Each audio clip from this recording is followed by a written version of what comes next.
we've all learned how to do mood boards in high school or in college. When you're in design college, they teach you, always start a project with a mood board just to get some visual ideas. A mood board is essentially pretty much a selection of images that you just dump on a canvas or an artboard, and you're just selecting images, getting it from Google, Pinterest, or Dribbble, wherever you can find them, even in the real world, and you're placing it on a mood board to get a feel. You're trying to get a vibe, get a style, get a visual for the direction of the project. The issue with a mood board though, is just random images put on an artboard, and it's not really curated. It's not really thought through. It's just trying to get quick images to get a visual style.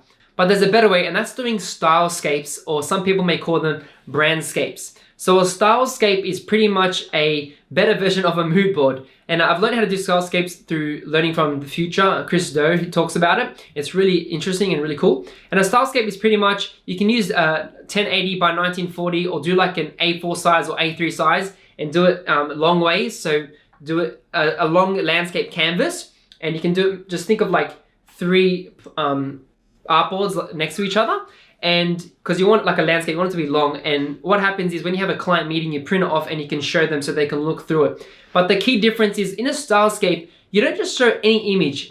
You show a curated selection of images that guides the visual direction or visual language of the project. So what you're gonna do is you're gonna put fonts, you're gonna put colors, you're gonna put patterns, imagery, packaging, identity design, business cards, put some textures in there as well. And then not only that, but you want to put a picture of the ideal client. For example, maybe you're creating a design for a beer brewery, and maybe there's like male beer enthusiasts, and it's like a young guy with tattoos or something like that. So you'll go online, find a picture, maybe on Unsplash or Pexels or just somewhere online, find a picture, cut him out in Photoshop and chuck him on there. So that style is directed at that type of client or user. Present to the client, you're gonna show this whole landscape, and it's got colors there, it's got everything, all these different elements that go in together. And usually this is better because you don't have to do any design. You just combine all these elements, then you do the identity later. Whether it's a logo or branding identity, you wanna do a stylescape first, and it's gonna help you guide the project. So you can do 1, 2, or 3, or depends how many concepts you do.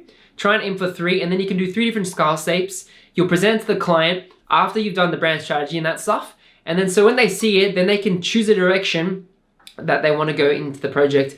And doing a stylescape looks professional, it looks good. And remember, always try and pick highly curated images, which is really cool. Another cool thing as well is that there's something called brandscapes. It's pretty similar to a stylescape, but I see brandscape as a smaller version. It's pretty much just like one artboard. Just think of like one A4 size or 1080p, one artboard size. And on there, it's pretty much less images, and it's sort of like a quicker version of doing a stylescape. Keep it really simple, so that's the difference. But the key way is to start trying to practice doing stylescapes, because it's really gonna benefit you. You don't have to just do mood boards because it's too basic and it's not really gonna help you. So yeah, I encourage you guys to do stylescapes, and it's really gonna improve your business and your design skills. So yeah, hope you guys enjoyed this video. Don't forget to like and subscribe to this video. It really helps me out and helps other people see it. Also, click the bell button on my channel. This keeps you up to date on all my videos, so you know when they're coming out. So yeah, thanks guys. Hope you guys enjoyed watching. And remember, be blessed and create something fresh.